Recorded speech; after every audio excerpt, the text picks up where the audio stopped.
Ops, सरकार ने बचाए थे 34,000 करोड़ रुपए, चुप रहे कर्मी, अब 18 माह के डीए का एरियर भी नहीं, क्या होगा मांगों का। सरकार ने पुरानी पेंशन बहाली का मुद्दा लंबे समय से लटका रखा है। Confederation of central government employees and workers के महासचिव के अनुसार 19 जुलाई को सरकारी कर्मचारी लंच समय के दौरान अपने कार्यस्थल पर विरोध प्रदर्शन करेंगे। इस बाबत कैबिनेट सचिव को अवगत करा दिया गया है। मांग पत्र और विरोध प्रदर्शन की जानकारी वित्त मंत्रालय के सचिव को भी दी गई है। केंद्र सरकार ने कोरोना काल में 18 माह का डीए रोका था। उस वक्त कर्मचारियों ने कोई आवाज नहीं उठाए, आपदा में सरकार का साथ दिया था। उसके बाद जब अर्थव्यवस्था पटरी पर आई तो सरकार कर्मियों को उनके 18 माह के डीए का एरियर देने से मुकर गई। अप्रैल 2024 में जीएसटी कलेक्शन ने 2 लाख करोड़ रुपए का आंकड़ा पार कर लिया था। अप्रैल 2023 में भी जीएसटी का रिकॉर्ड कलेक्शन हुआ था। अक्टूबर 2023, जनवरी 2024 और मार्च 2024 में भी जीएसटी कलेक्शन 1.7 लाख करोड़ रुपए के स्तर को पार कर गया था।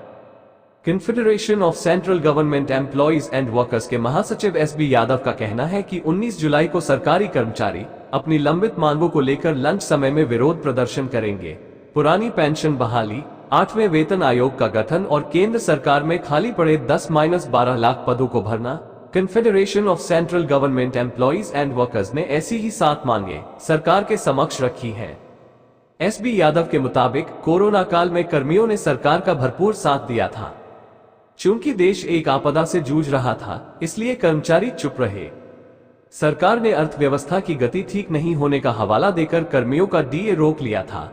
डीए का भुगतान रोककर सरकार ने 34,402.32 करोड़ रुपए बचा लिए थे।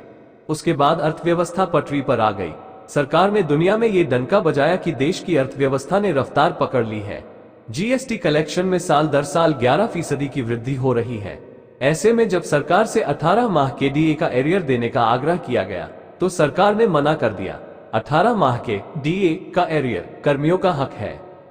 सरकार से कहा गया था कि वो इस एरियर को एकमुश्त राशि के तौर पर नहीं देना चाहती तो उसे 3 किस्तों में दे। सरकार इस पर भी राजी नहीं हुई। केंद्र सरकार में 10 से 12 लाख पद खाली पड़े हैं। जैसे जैसे सरकारी विभागों का कामकाज बढ़ रहा है तो मौजूदा कर्मचारी भी काम के अतिरिक्त बोझ के नीचे आ रहे हैं। सरकार ने पुरानी पेंशन बहाली का मुद्दा लंबे समय से लटका रखा है। Confederation of central government employees and workers के महासचिव के अनुसार 19 जुलाई को सरकारी कर्मचारी लंच समय के दौरान अपने कार्यस्थल पर विरोध प्रदर्शन करेंगे। इस बाबत कैबिनेट सचिव को अवगत करा दिया गया है। मांग पत्र और विरोध प्रदर्शन की जानकारी वित्त मंत्रालय के सचिव को भी दी गई है। कन्फेडरेशन की प्रमुख मांगों में 8वें वेतन आयोग का गठन और एनपीएस की समाप्ति व पुरानी पेंशन बहाली शामिल है। कर्मचारियों को केवल गारंटीकृत पुरानी पेंशन ही चाहिए, उन्हें एनपीएस में सुधार मंजूर नहीं है। अन्य मांगों में रेस्टोरेशन कम्यूटेशन ऑफ पेंशन की अवधि को 15 वर्ष से घटाकर 12 वर्ष किया जाए। अनुकंपा नियुक्ति पर लगी 5% की सीमा को खत्म किया जाए। इसके चलते उन कर्मचारियों के आश्रितों को अनुकंपा नियुक्ति मिल सकेगी जो अपनी जॉब के दौरान मारे गए हैं। सरकारी विभागों में खाली पड़े पदों को बिना किसी देरी के भरा जाए। आउटसोर्स व अनुबंध आधारित नियुक्तियों पर रोक लगाई जाए। सर्विस एसोसिएशन फेडरेशन पर रूल 15(1) को लागू करने पर रोक लगे।